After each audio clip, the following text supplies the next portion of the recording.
When you look at the history of civil wars, no one ever really wanted a civil war.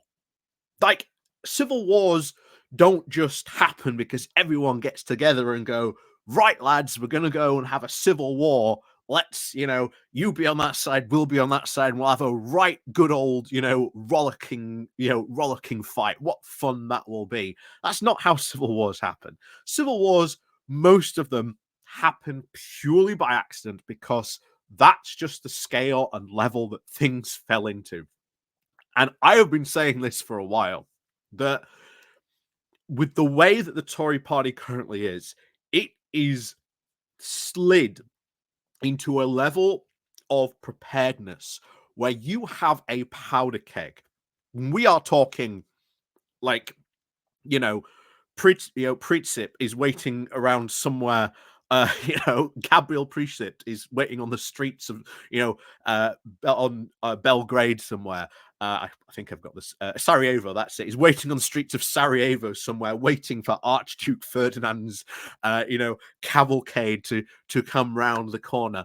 That's honestly how it feels sometimes when you are looking, and it is what could cause the powder keg to ignite? What could cause it to spark that really starts the civil war? Because here's the thing, they are all in the trenches.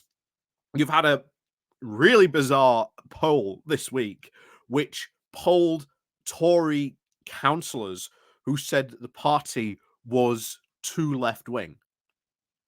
Yes, the current government, all the people in Westminster, Tory councillors, think that they're too left wing.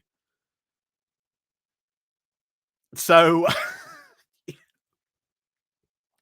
the party is just in a sheer state of such fragmentation.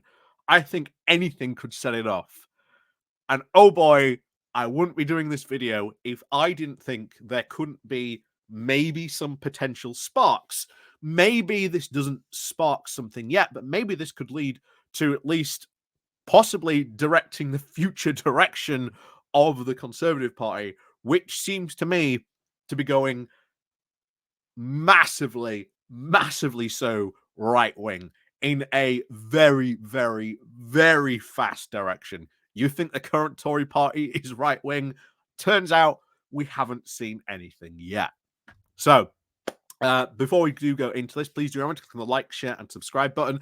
And of course, down below, there are links to my Patreon page, the one-off donation link called Buy Me Coffee, where you can buy me coffee. There's the YouTube thank you button, and of course, there's the YouTube subscription called the Pony Club down below as well. So go check those out.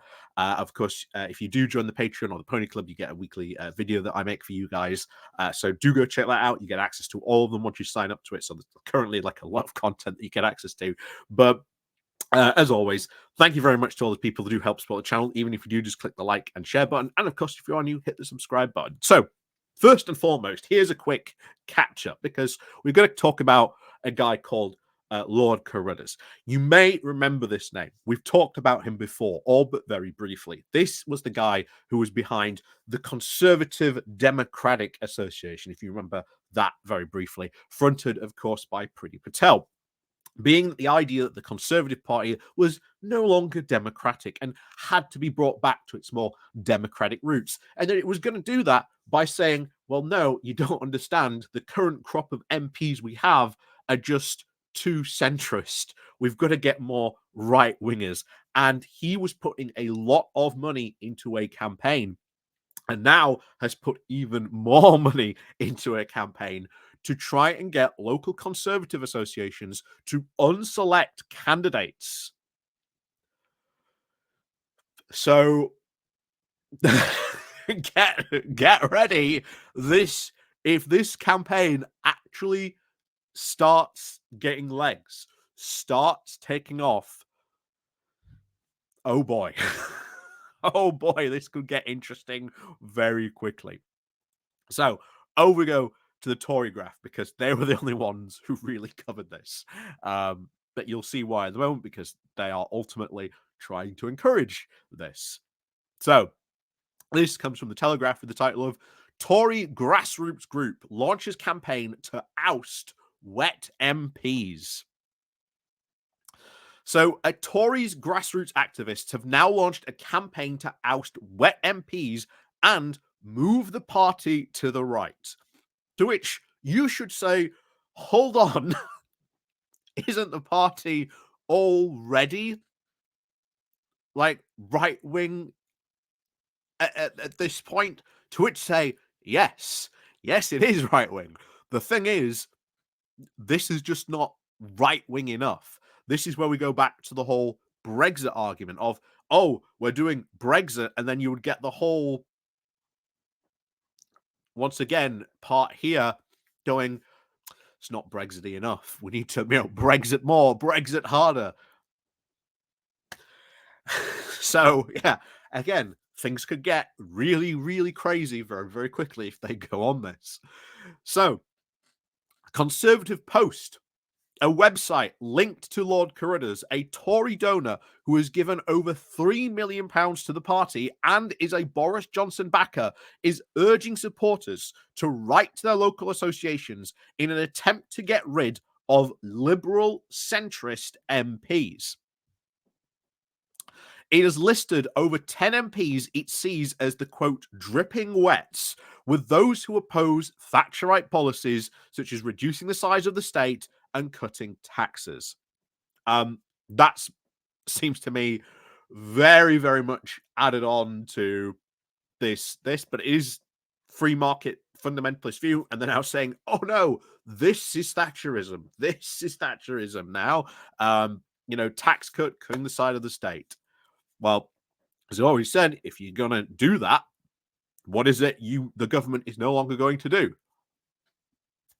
That anyway. So who are they targeting? So they are targeting Victoria Atkins, the Health Secretary, Alicia Kearns, Caroline Noakes, the Select Chair Committee, who selects Chairs Committee now on the list. They also include Laura Trott, the Chief Secretary to the Treasurer, Tobias Elwood, the former Defence Select Committee Chairman, Alan Mark, the Business Minister, Bim Alford, Roger Gale, Simon Hoare, and Alberto Costa. The Conservative Post website is now calling on Tory members in the constituencies of those 10 MPs to write to their local association to demand a vote on reselection. It points out that it only needs a tenth of all members to write in for a meeting to be called. And this includes a letter for them to copy and paste. So that is not a lot at all. That is not a lot. If they can achieve that, then they can have these meetings take place, and that will cause, once again, huge problems in the Conservative Party. Now, remember, this is what Momentum tried back in the past when Jeremy Corbyn was there. Said, oh, we need to get rid of these Labour MPs, they're not, socialist enough. We need to sort of change them and get rid of them. They weren't really ultimately that successful. Some were triggered, but the MPs were ultimately sort of reselected as pretty much the rest of the local Labour Party went, no, we're not playing this game, jog on Momentum. But there you go. Will this be the same case? Will this be a similar style campaign? Will it be successful? Who knows? Time will tell. But Claire Bulliett, the founder and editor for Conservative Post, said it is time to get our Conservative Party back on track with proper Conservative MPs who have Conservative values. For too long, it appears that a few shadowy people in Tory HQ and the Conservative Party's candidate department have been weeding out actual centre-right Conservatives and pushing liberal centrists. Sounds awfully familiar, doesn't it? Sounds awfully familiar. You could change this for the Labour Party HQ and weeding out left centre candidates or left wing candidates. Sounds awfully familiar, doesn't this? But there you go. Anyway, she continues.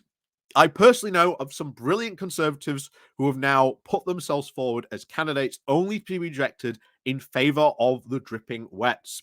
This phrase now originated near the start of Margaret Thatcher's premiership, where those who opposed her monetarist policies and the crackdown on union power were denigrated as wets.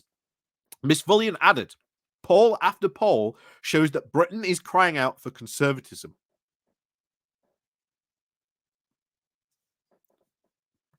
Doesn't really say that, especially when you put forward, policy that people would vote for. It's not really conservatism they're crying out for, but there you go.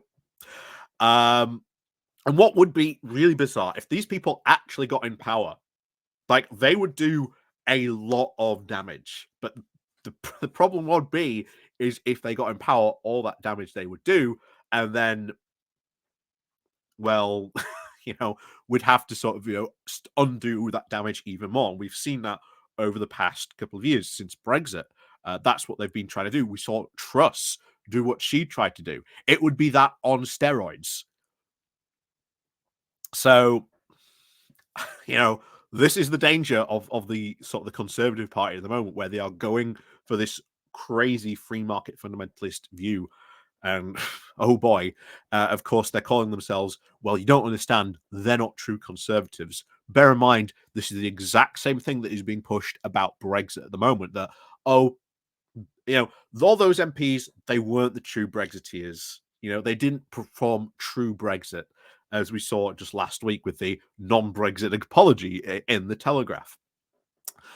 But back to this. So they continue to say that we want MPs who promote proper conservative values: free speech, free markets, free people, low taxes, small government, Brexit, and Britain. If it's the MPs that aren't performing, then the members will sack them. It's time to save our party and our country. Miss Bullion is also the chief executive of the Conservative Democratic Organization, set up in the wake of Johnson's departure, and Lord Cruddas is the organization's president. As I said before, this is what they are behind, and they're ultimately trying to really drive some far-right lurching, majorly so.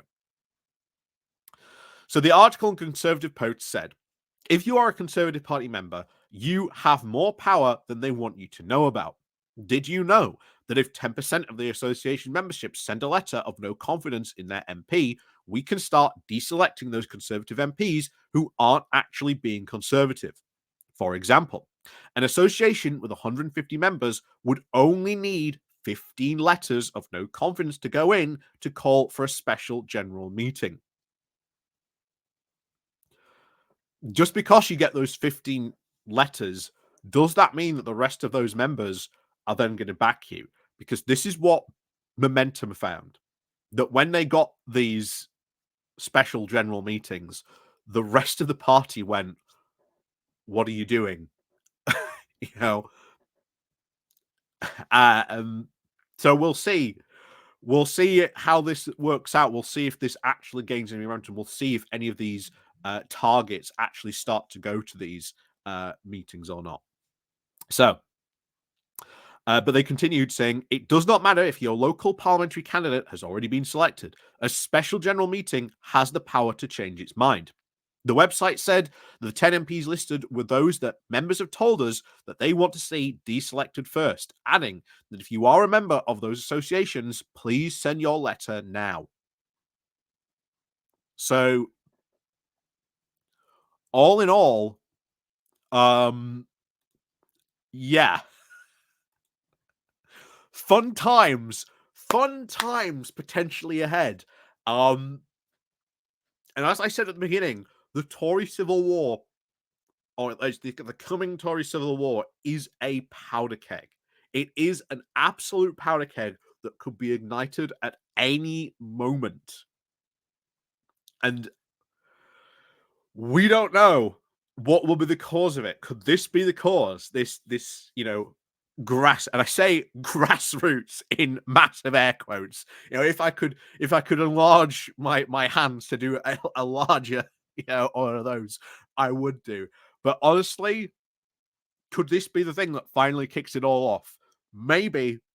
We don't know, but we'll see. We'll see what happens, but like I say, we'll be keeping our eyes on this because when a Tory civil war does finally happen, oh boy, oh boy, oh boy, oh boy, are they gonna, be out for some serious blood, and it is going to be hilarious.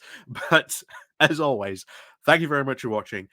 Please do remember to click on the like and share button on your way out. And of course, there's links down below in the doobly-doo should you like to support the channel another way.